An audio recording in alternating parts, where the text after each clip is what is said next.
Let me tell you something I have noticed after decades of practicing medicine and caring for thousands of patients who have crossed into their 70s and beyond. There is a quiet shift that happens in the human body around this age that most people do not see coming, and it has everything to do with how the heart responds to the food we choose to eat. I have sat across from countless patients in my office. Good people who did everything they thought was right, who followed the advice they heard for years, only to find themselves struggling with heart problems that seem to appear out of nowhere. And when I look back at their lives, at the patterns I have observed over the years, I see the same mistake being made again and again. It is not that they stopped caring about their health. It is that they kept eating the same way they always did, not understanding that the heart they have at 70 is not the same heart they had at 50, and it does not need the same things. I want you to think about this for a moment. Your heart has been beating every single second of your life without you even thinking about it. It has pumped blood through your body millions of times, adapted to stress, recovered from illness, and kept you alive through every challenge you have faced. But after 7 decades of work, the heart begins to change in ways that are invisible on the surface, but profound beneath it. The muscle itself becomes a little stiffer, the arteries lose some of their flexibility, the electrical system that keeps the rhythm steady becomes more sensitive to disruption. This is not failure. This is not weakness. This is simply the reality of a heart that has been working for 70 years. And once you understand this, once you truly see what is happening inside your chest, you begin to realize that the foods you relied on in your younger years may no longer serve you the way they once did. I have seen patients who were convinced they were doing the right thing by eating lean chicken breast every single day, thinking that protein was the key to staying strong. I have seen people avoid all fat because they were told fat was dangerous, and I have watched them grow weaker, more tired, and more vulnerable to heart problems as a result. I have also seen the opposite.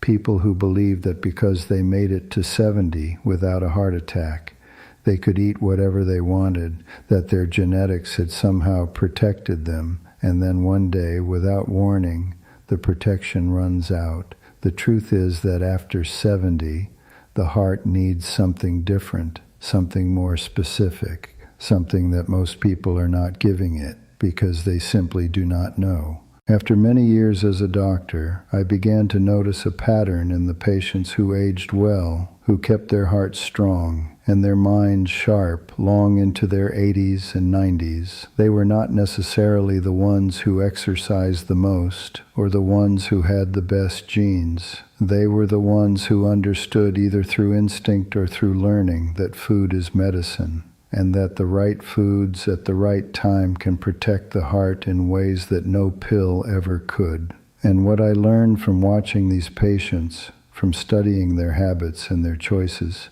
is that there are certain foods that become absolutely essential after 70, and there are others that must be reduced or eliminated entirely if you want your heart to remain strong. Let me start with what the heart needs most at this stage of life. The single most important thing you can do for your heart after 70 is to feed it omega-3 fatty acids. And I do not mean the small amounts you get from a supplement. I mean real whole food sources that deliver these fats in a form your body can actually use.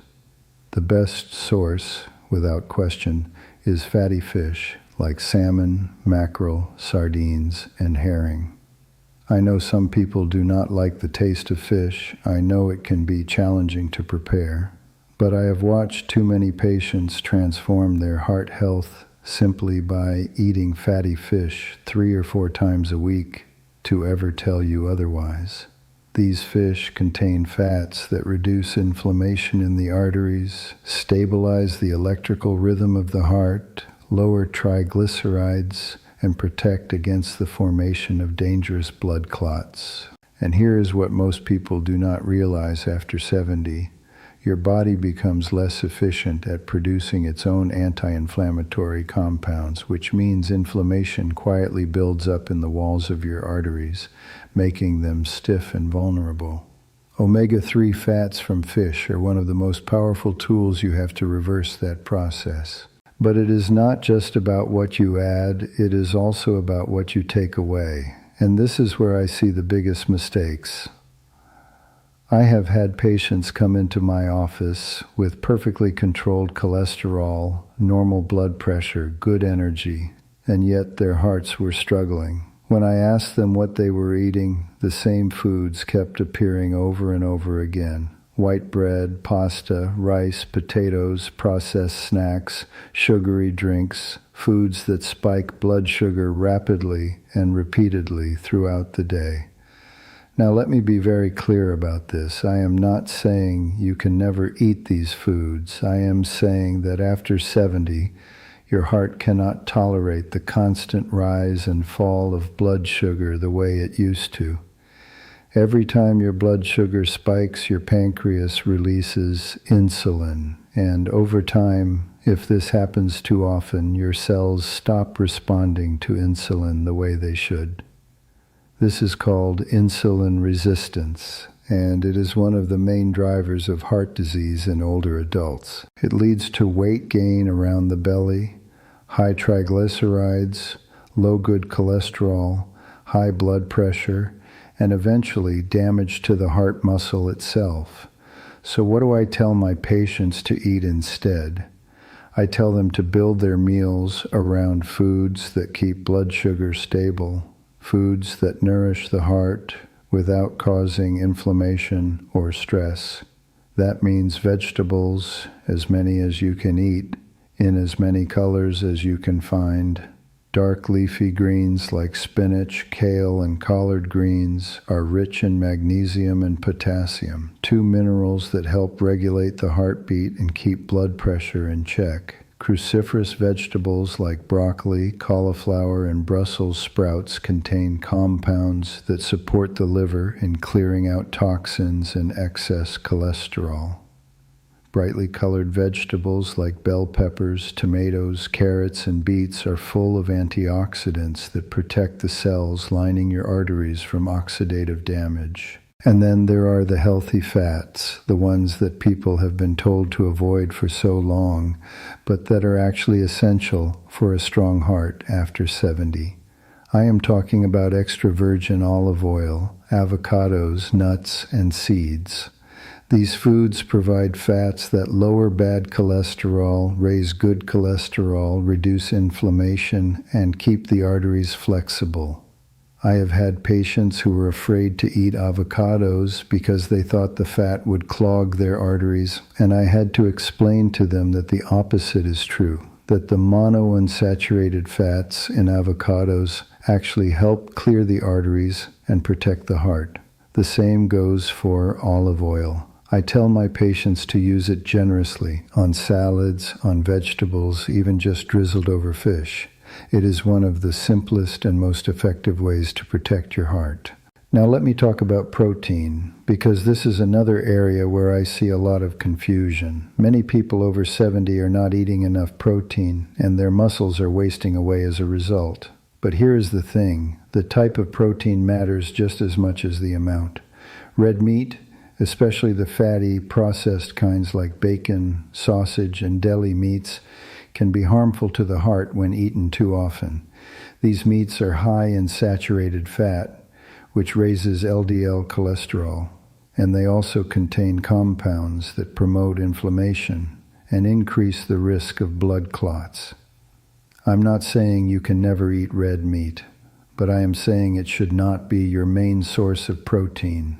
Instead, focus on fish, chicken, turkey, eggs, and plant-based proteins like beans, lentils, and tofu. These foods provide the protein your muscles need without putting extra strain on your heart. Eggs are a perfect example of a food that was demonized for years, but that I now recommend to almost all my patients over 70. Yes, eggs contain cholesterol, but for most people, the cholesterol in food has very little impact on the cholesterol in the blood. What eggs do provide is high-quality protein, healthy fats, and nutrients like choline, which is essential for brain health. I have patients who eat 2 or 3 eggs every morning, and their cholesterol levels are perfectly fine. The key is how you prepare them. Scrambled in butter or fried in bacon grease is not the same as soft boiled or poached with vegetables. Let me tell you about something else I have noticed over the years, something that almost no one talks about. The heart needs fiber, a lot of fiber, and most people over 70 are not getting nearly enough.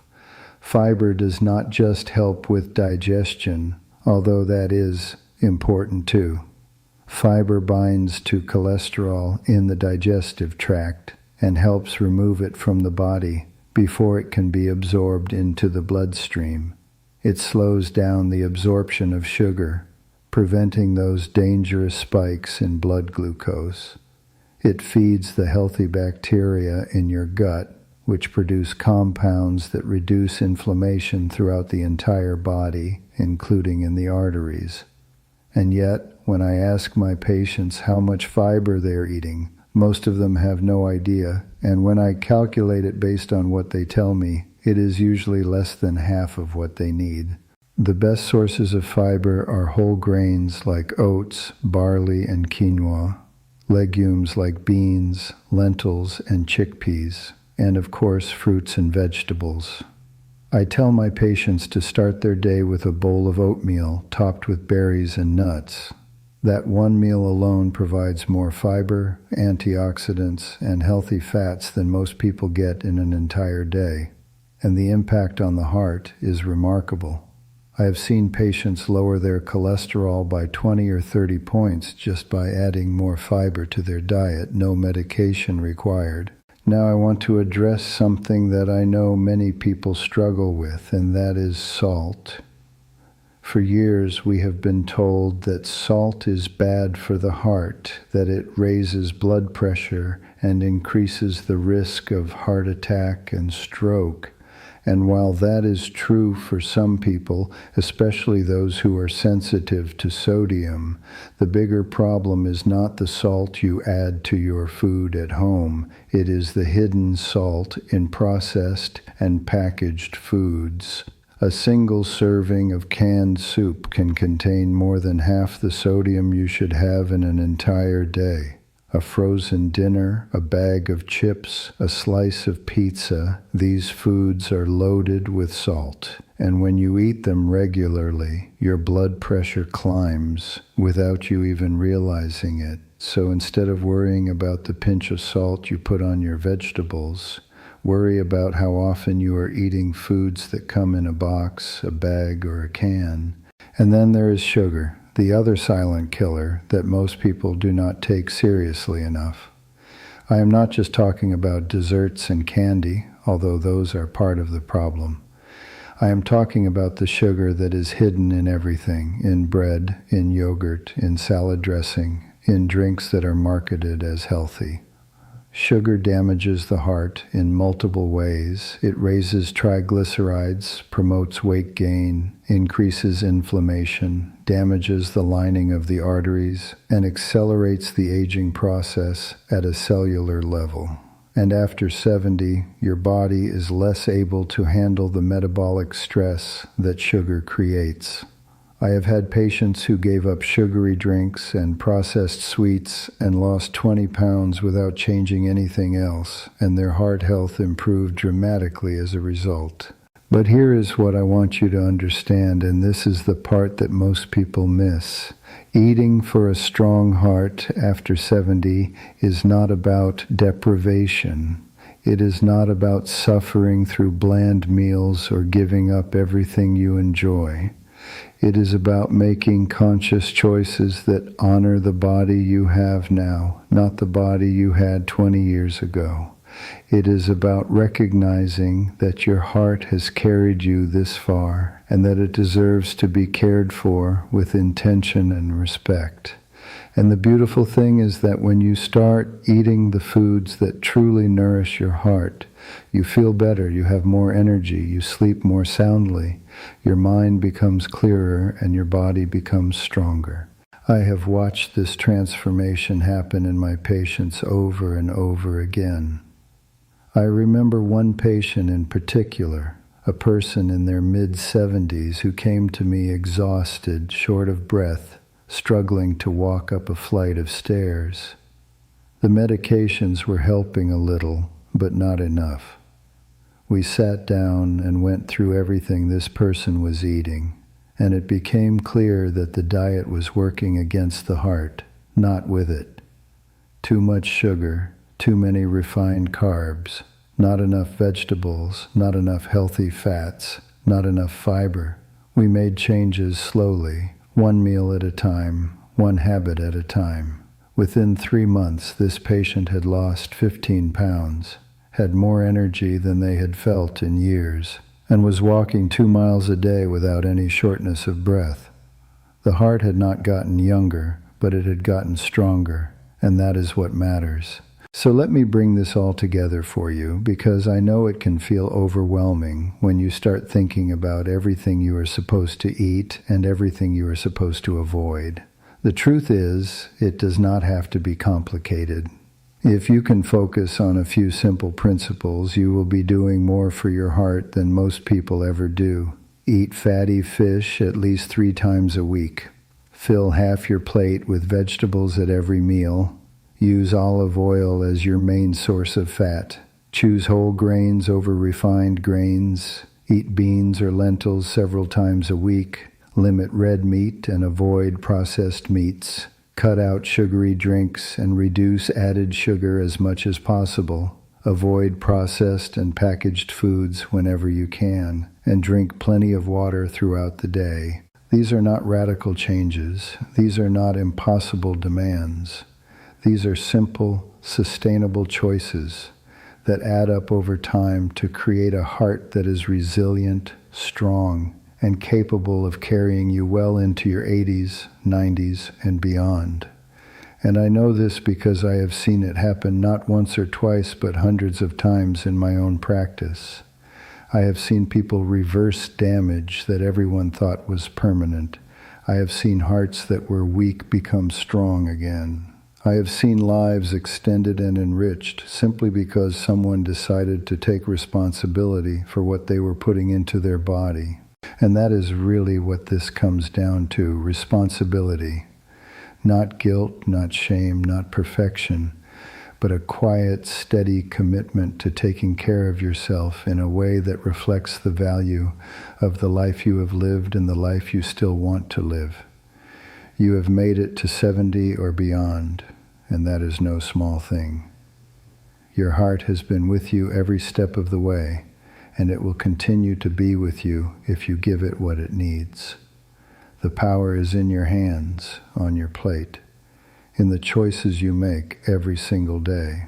And I am here to tell you, after decades of watching people age in all different ways, that it is never too late to start eating in a way that strengthens your heart. Never too late to make a change that matters. Never too late to honor the body that has brought you this far and to give it the best possible chance to carry you forward into the years ahead with strength, dignity, and grace.